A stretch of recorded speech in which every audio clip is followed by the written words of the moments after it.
I was tagged in this post on Facebook, this exact article right here from Newsweek. And it says Black Lives Matter co-founder requests meeting with Biden and Harris. We want something for our vote. When I tell you this is just jokes galore, I'm like, well, everyone who wrote under that post, even the person who tagged us said, you had 3 years to want something out of the people you voted for before you actually voted for them. That actually should have been the reason you voted for them if they was actually catering to your demands. That should have been the qualifier, but all they thought about was, we got to get 45 out. We hate 45. We don't like 45. We got to get them out. That was their whole shtick. And just looking at this alone already lets me know the path that this is headed for the next 4 years. Y'all ain't getting shit. I'm just saying. And if you do, it's going to be breadcrumbs off of something else. Because if they were listening, not even to just us, but if they were listening to the people that they voted for, they would know who was getting first dibs on a lot of things. And truth be told, many of them probably don't even live in the establishment known as the United States of America.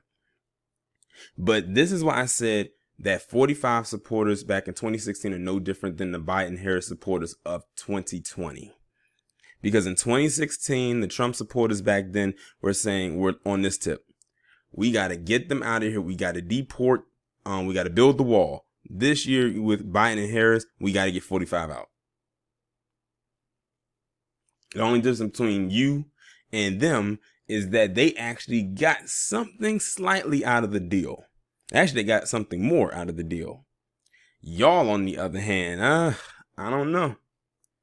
And it's crazy because when Ice Cube wanted to talk to them, they said wait until after the election, and then he went and talked to 45 people. Y'all got upset. I just think this is funny. But I'm going to go ahead and read this article and see what else we can find out. Patrisse Cullors, one of the leaders of the Black Lives Matter movement, has sent a letter to President-elect Joe Biden and Vice President-elect Kamala Harris congratulating them on their win.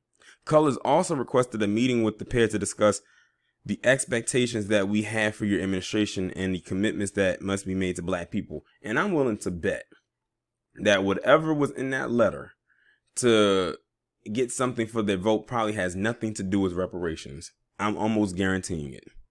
I bet you it's going to be some more intersectionalist BS. Noting that black people have played a vital role in delivering the election outcome, she called on Biden and Harris to make a well-thought-out, community-driven, fully resourced agenda that addresses particular challenges faced by black people a top priority. Congratulations on your election to the presidency and vice presidency of the United States, Cullors wrote in a letter which was provided to Newsweek. Like so many, we are relieved that the Trump era in government is coming to a close.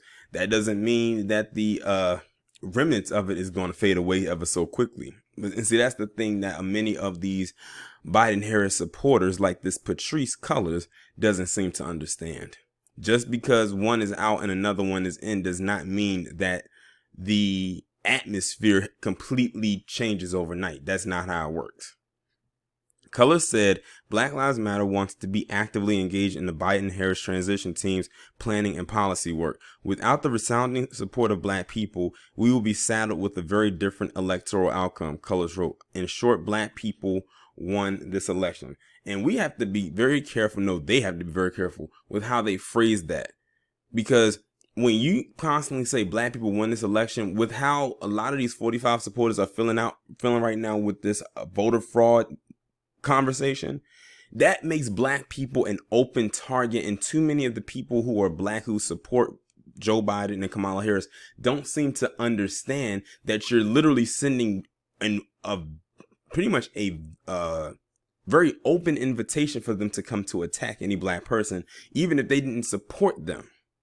Especially since they keep putting out there that black women are the backbone of the Democratic Party. I said, I hope y'all tool up, because they coming. They are coming. The only reason they're really just on edge right now and they haven't really completely gone for the actual attack yet is because everything is still up in the air, and they haven't 45 hasn't officially conceded yet. But let him concede and it's a wrap. or when they can declare that it's officially over, be prepared. That's all I'm going to say. She added, alongside black-led organizations around the nation, Black Lives Matter invested heavily in this election. We want something for our vote. We want to be heard in our agenda to prioritize. Well, if you look on the Black Lives Matter website, you'll see their agenda. So that lets you know right then and there what their agenda is and who they're catering to. And I'm going to tell you right now, it ain't to everybody. But we know to whom they want to be their agenda to be catered to. According to exit polls, 87% of black voters chose Biden, while only 12% went for Donald Trump. Their votes were crucial in flipping the battleground states, Wisconsin, Michigan, and Pennsylvania, that secured the 270 electoral college votes needed to win the White House. Now, what's interesting about that percentage is I believe when they did the exit for 87%, unless they're totaling black women and black men, I know that black men had 87%, and that 12% for Trump alone was at one point black men, but maybe back in 2016, unless they totaled them together with black men and black women, then I can see how they came out to that ratio. But it might be too little too late. Like I said, you're supposed to hop on that bandwagon early on, not after they win, like they said to Ice Cube. But many of them got so wrapped up and enamored the fact that he even had the nerve to talk to his people after they closed the door in his face. All I'm going to say is this. Good luck with that. Because I don't think they're going to get very much done, to be quite honest.